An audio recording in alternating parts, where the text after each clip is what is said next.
Welcome to BeEnriched, a learn-at-home project produced by the Wellness Institute of Greater Buffalo in cooperation with the Buffalo Public Schools and hosted by Buffalo Public School teachers. Your host for today's virtual field trip is Michele Agosto, Director of Arts for the Buffalo School System. Now please join Michele as she travels to fun and educational destinations throughout Western New York. Hello BPS family, welcome to BeEnriched, a televised field trip program just for you. And I'm Michele Agosto, and I'm the Director of Arts for the Buffalo Public Schools.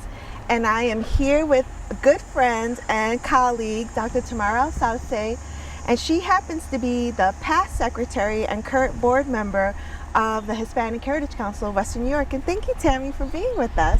Thank you for inviting me. I'm excited about this opportunity to show our Buffalo school students about the Hispanic Heritage District. Yes, thank you so much. I'm really glad and excited too because, you know, I think the district really kind of popped up suddenly, it feels like. Suddenly you're seeing all these wonderful embellishments and artifacts that are all strewn through Niagara Street. So I wanted to talk a little bit first about the council and then maybe jump into the district if that's okay. Sure. Okay.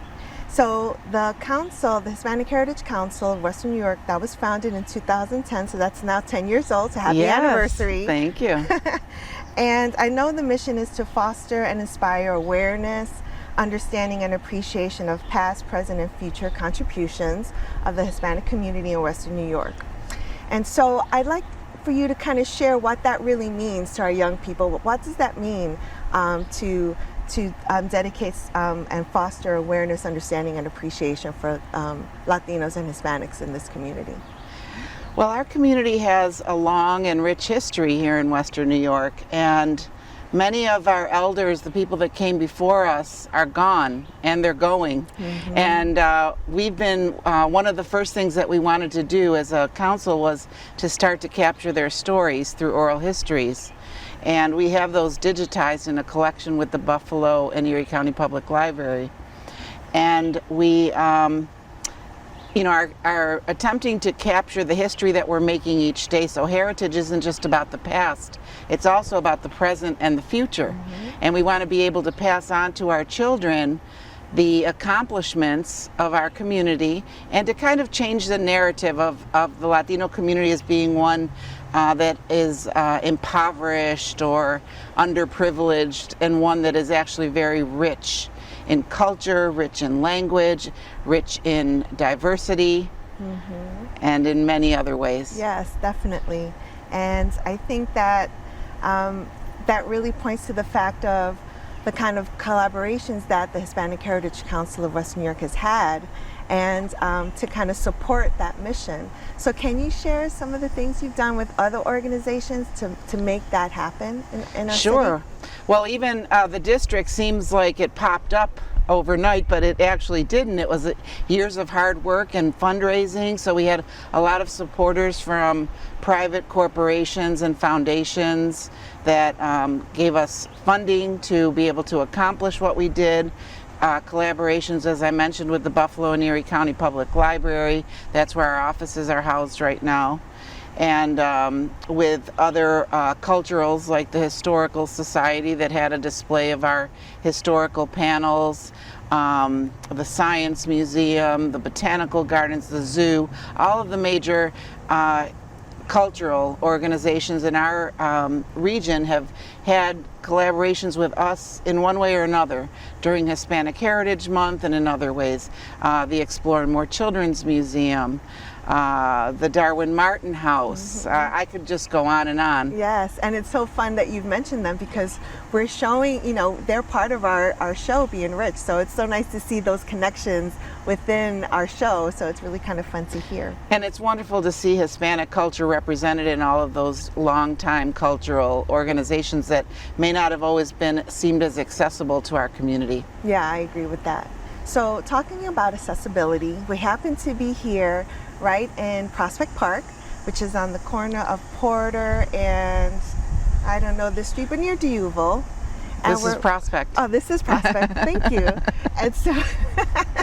And so We're near a library. This happens to be, it kind of sits right against a library many people remember as the Niagara Branch Library. Yes. But it has a new name. There was a new dedication. It's called the Asias Gonzalez Soto Branch Library, and it was dedicated in 2018.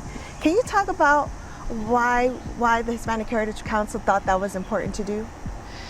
Well, this library is right in the heart of the community. As you mentioned, it's one that many of us remember as children growing up in this neighborhood. This was my first library where I got my first library card and took out my first library book, so it has a special place in my heart. And Isaías González Soto was a person who was very dedicated and active in our community, and particularly around education. He was one of the pioneers of the bilingual education program in Buffalo.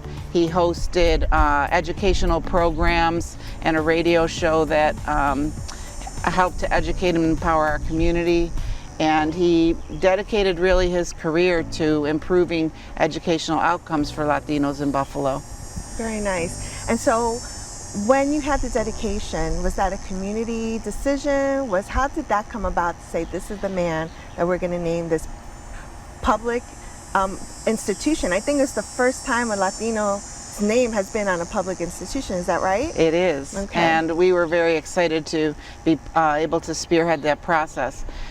It was a rigorous process. We went out to the community, we publicized as much as we could in the community, and held several public meetings right here at the library to invite people to come, to make nominations, to hear about what we were doing.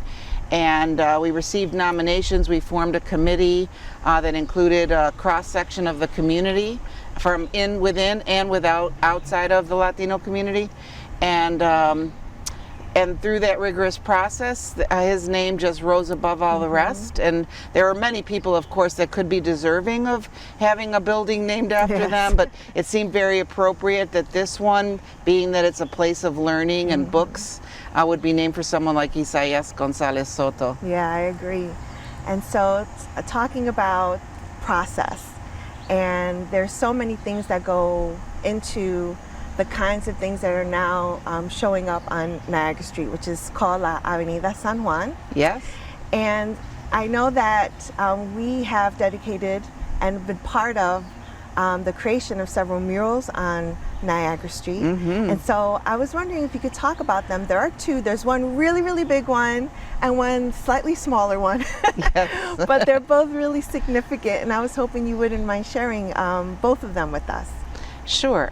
Well, the first mural that is the one that was done by artist Betsy Casañas. She's out of Philadelphia, but she is of Puerto Rican heritage, and she has done murals all over the country and in other places around Latin America and the world. She has a unique process that involves painting on parachute cloth and then applying it to the brick, so it's lasting, and it also invites more participation. So it was a very participatory process for designing the mural. She invited the community in to give their ideas on the design, and then it also invited us in to paint.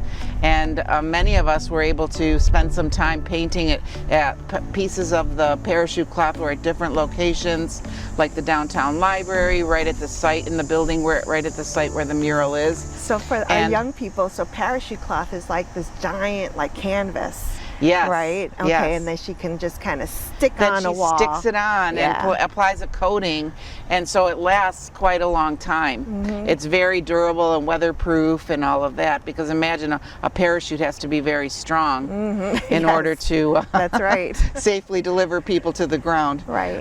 and people were welcome, the community was welcome to like almost paint by numbers, like paint on there. Yes, so, lots they of had hands. lots of help from people that were hired by, it was a partnership with the Albright Knox Art Gallery and their community art project, and the folks at Albright Knox were just wonderful. It was also supported by Rich Products. And the design is actually very beautiful and unique because it incorporates lots of little features about the history of Latinos in Buffalo, like industries that folks worked in, and farming, and lots of the roots of our community.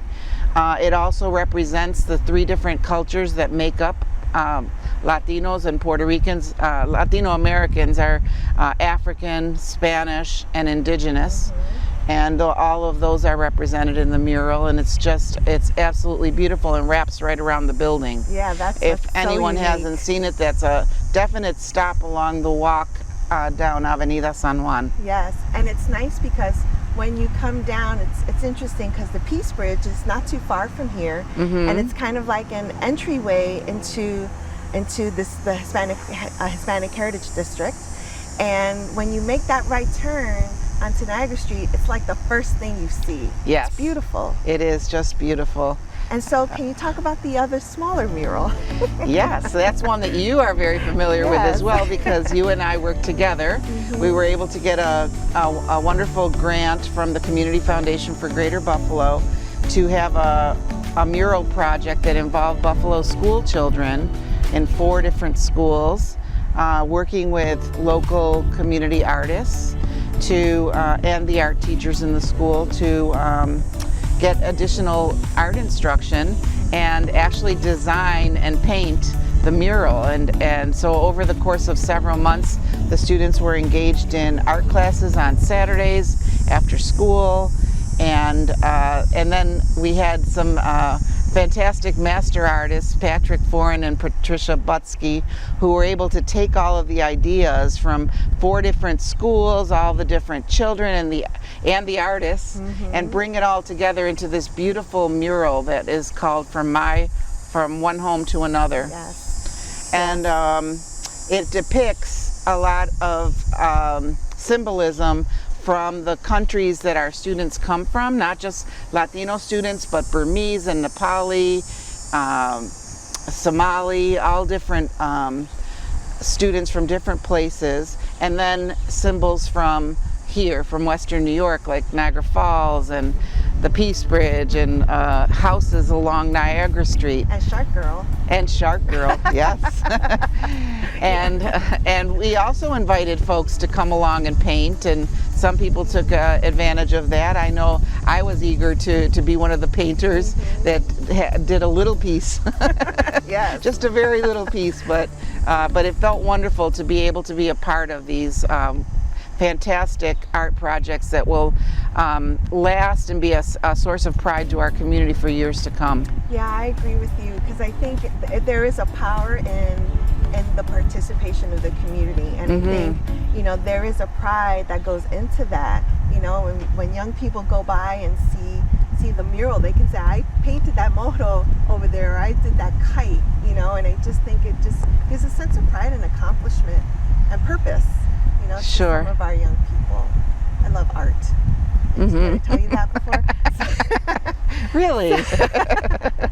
So, well, I'm going to ask you a few more questions about what else one can see going down La Avenida San Juan. So we're starting with the big mural made by Batey Casañas.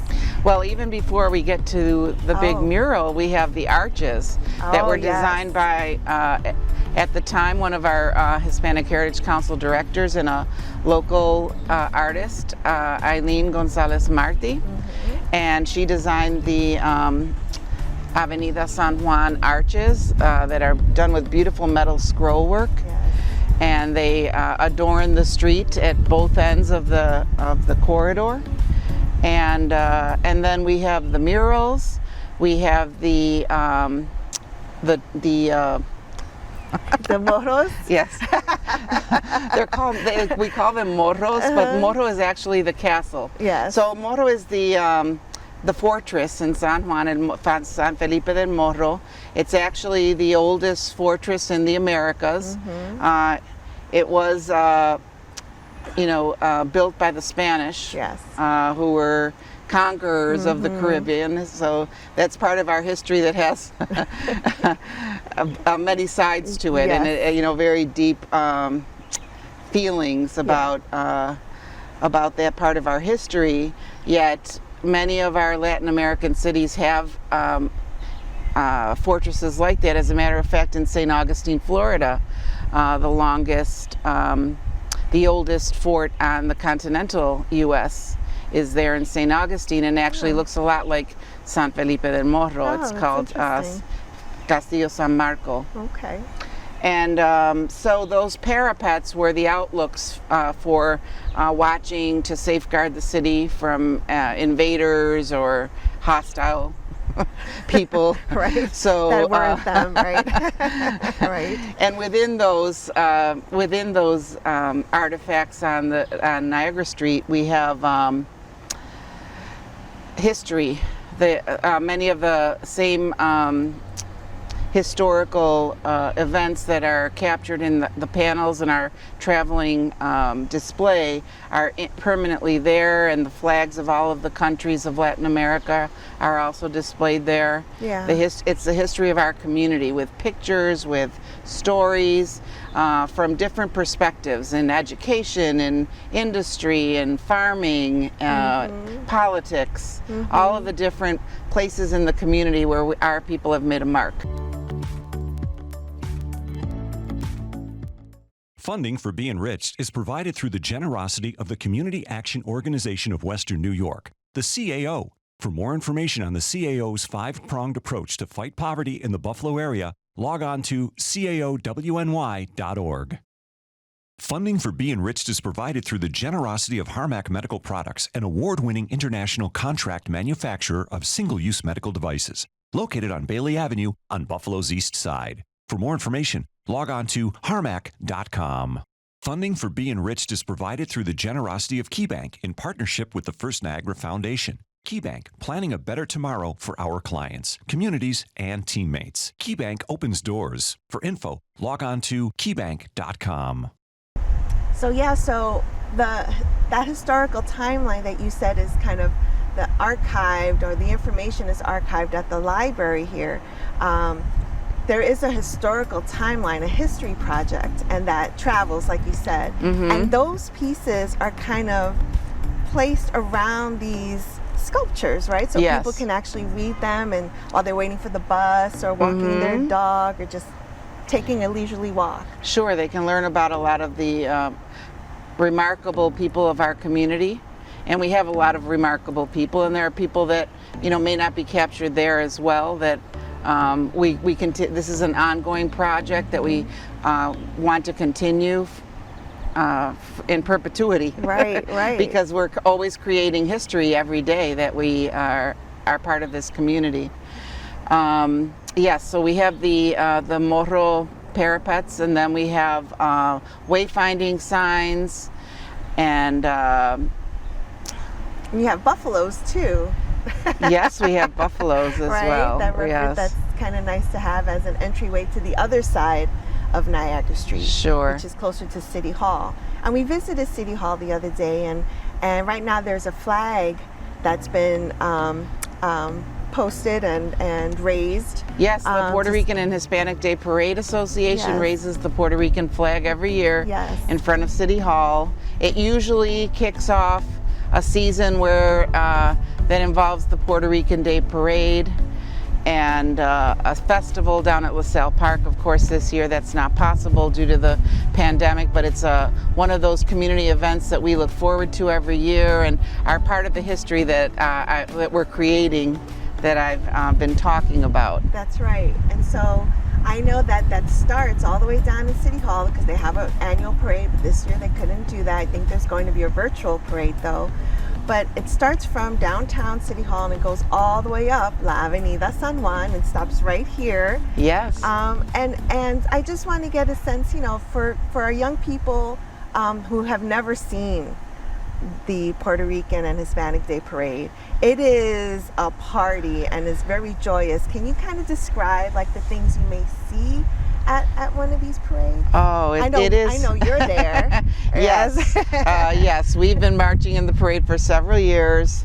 It's one of those events that we look forward to each year. You'll see people carrying and waving the flags of their own Latin American country, be it Puerto Rico, Dominican Republic, Cuba. I carry several because I have roots in several of the islands, but there are people all along the way cheering, there's music playing, there's dancing. It's just such a celebration of culture, of history, of our people. It's joyous. It's a sense of unity in our community, and for people from other communities that come along, and for that little while marching up the street, they're one of us. Oh yeah, that's a lot of fun. Yes, it's a lot of fun, and of course there's food being sold along the way as well. Very cultural element to Yes. The food's really good. And the smell of pernil permeates the whole Avenida San Juan. That's right. And pernil is like roasted pork, and everybody Yes. seems to love that if they eat pork. And if they go down La Avenida San Juan, there are all sorts of different bakeries and restaurants that they can actually try some real Puerto Rican foods. Yes, absolutely, and Colombian food, Oh, yes. and yes, there are a variety of different restaurants. But yes, the Puerto Rican food along Avenida San Juan is. I can't come near here without making a stop at one of my favorite restaurants. Right. So I want to talk a little bit outside of La Avenida San Juan for just a quick second and talk about the other Latino, Latina, Latinx, Hispanic cultures that are out there. And I know that you may not have a lot of the information, but I'd like to get your view about how important they are. We have a theater group called Raices Theater Company. Yes. Raices Theater Company, directed by Victoria Amaggio Perez. And then we also have El Batey, which is also a dance troupe, a traditional folk bomba plena dance. And then we have an upcoming artist collective called Los Artistas de Barrio. And I'm just wondering, why do you think it's really important for Latino artists to create their own space to do their own work? Do you have an idea about that? I do. I do. I think it's important because they share so many things. They share a language. They share music heritage that's a combination of music from different places. It's the African, it's the indigenous, it's the Spanish. And, it's a space where people know and understand each other and can highlight their own unique talents as well, and support each other, because often I think that there's strength in numbers, and often we haven't seen ourselves historically represented in all the spaces that we should be represented. And working together, I think that we can have the power to do a lot more and make sure that we, make our mark. Yeah. And are noticed and remembered. So it is really important for us to be creating art. We have so much talent in our community. I attend most of the Raices productions. I love seeing El Batey dance and participate. They always get everyone in participating. And we have the Olivencia Center as well, that has the oldest festival. Oh, yes. Which is the Puerto Rican Grease Pole Festival. Yes. And if you've never seen that, That's a sight to see. Yes, you can Google it, the Grease Pole Festival. Yes. And hopefully next year it will be back, because it's the longest running festival in Buffalo. Yeah, that's amazing. That's quite an achievement, and I didn't realize that until a few years ago, that it is the longest standing festival in the city of Buffalo. Yeah, and the Olivencia Center was a collaborative community enterprise that was, leaders of the community at the time knew that space was needed to socialize and meet, to celebrate community events. And sometimes people weren't welcome in other spaces. And so the community got together and they built the center, spearheaded by Pucho, Agustin Pucho Olivencia, one of the leaders of our community, and his descendants still run the Olivencia Center today. Yes, they're good friends to the Hispanic Heritage Council and They are. To Buffalo Public Schools in the city. So with all that being said, I know that the Hispanic Heritage Council is working on a place to have all of these amazing artists and art events and educational experiences kind of housed in one community space. It's called the Hispanic Heritage Cultural Institute. And I know it's just it's a thought and it's a plan right now, but could you share what that's about? It's a plan that's actually gained a lot of support throughout the community and in the city and the state. The Hispanic Heritage Council has actually been purchasing the properties on which the Hispanic Heritage Cultural Institute will be built.